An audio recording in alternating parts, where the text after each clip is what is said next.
एकादशी की ये 15 बातें आपको जरूर जानना चाहिए। सभी एकादशी है बहुत खास।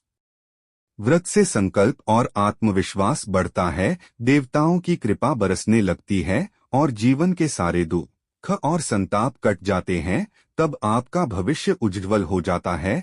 ऐसे कौन से 26 व्रत है जो सभी पापों को नष्ट कर संकटों को खत्म कर देते हैं और व्यक्ति को निरोगी काया, पारिवारिक सुख और धन समृद्धि देते हैं? शास्त्रों को पढ़ने के बाद पता चलता है कि ऐसे व्रत कुल 26 होते हैं जिन्हें एकादशी का व्रत कहा गया है। एक माह में 2 एकादशियां होती है, अर्थात आपको माह में बस 2 बार और वर्ष के 365 दिनों में मात्र 24 बार ही नियम पूर्वक एकादशी व्रत रखना है। हालांकि प्रत्येक तीसरे वर्ष अधिक मास होने से 2 एकादशियां जुड़कर ये कुल 26 होती हैं। 2 पुराणों के अनुसार जो व्यक्ति एकादशी करता रहता है वह जीवन में कभी भी संकटों से नहीं घिरता और उनके जीवन में धन और समृद्धि बनी रहती है। 3 चैत्र माह में कामदा और वरुथिनी एकादशी होती है। कामदा से राक्षस आदि की योनि से छुटकारा मिलता है और यह सर्वकार्य सिद्धि करती है। तो वरुथिनी सौभाग्य देने, सब पापों को नष्ट करने तथा मोक्ष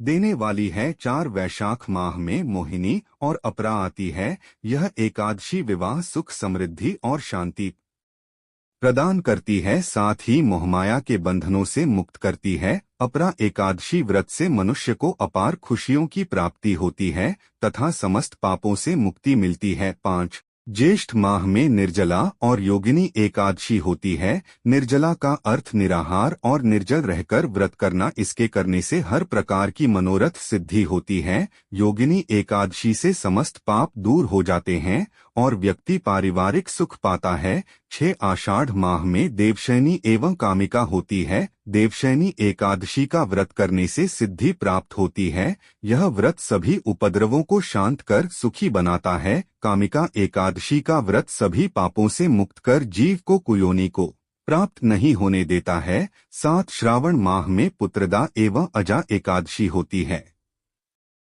पुत्रदा एकादशी करने से संतान सुख प्राप्त होता है। अजा एकादशी से पुत्र पर कोई संकट नहीं आता, दरिद्रता दूर हो जाती है, खोया हुआ सब कुछ पुनः प्राप्त हो जाता है। 8 भाद्रपद माह में परिवर्तिनी एवं इंदिरा एकादशी आती है। परिवर्तिनी एकादशी के व्रत से सभी दुख दूर होकर मुक्ति मिलती है। पितरों को अधोगति से मुक्ति देने वाली इंदिरा एकादशी के व्रत से स्वर्ग की प्राप्ति होती है।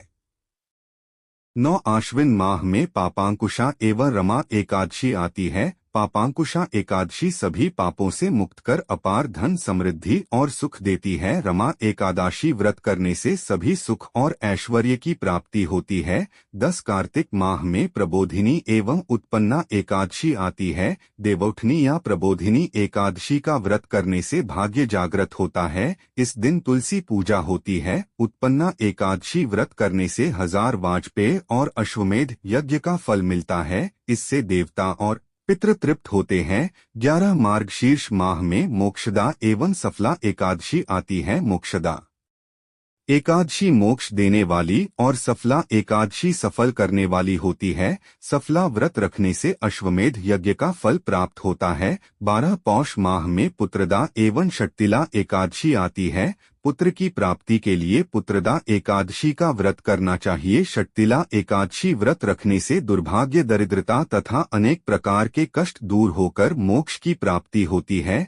13 माघ माह में जया एवं विजया एकादशी आती है। जया एकादशी व्रत रखने से ब्रह्महत्यादि पापों से छूट व्यक्ति मोक्ष प्राप्त करता है तथा भूत पिशाच आदि योनियों में नहीं जाता है। विजया एकादशी से भयंकर परेशानी से छुटकारा पाता है और इससे शत्रुओं का नाश होता है। 14 फाल्गुन माह में आमलकी एवं पापमोचनी एकादशी आती है। आमलकी एकादशी में आंवले का महत्व है। इसे करने से व्यक्ति सभी तरह के रोगों से मुक्त हो जाता है, साथ ही वह हर कार्य में सफल होता है। पापमोचनी एकादशी व्रत से पाप का नाश होता है और संकटों से मुक्ति मिलती है। 15 अधिक मास माह में पद्मिनी, कमला एवं परमा एकादशी आती है। पद्मिनी एकादशी का व्रत सभी तरह की मनोकामनाओं को पूर्ण करता है, साथ ही यह पुत्र कीर्ति और मोक्ष देने वाला है। परमा एकादशी धन वैभव देती है तथा पापों का नाश कर उत्तम गति भी प्रदान करने वाली होती है। विष्णु देवाय नमः। नमो भगवते वासुदेवाय नमः।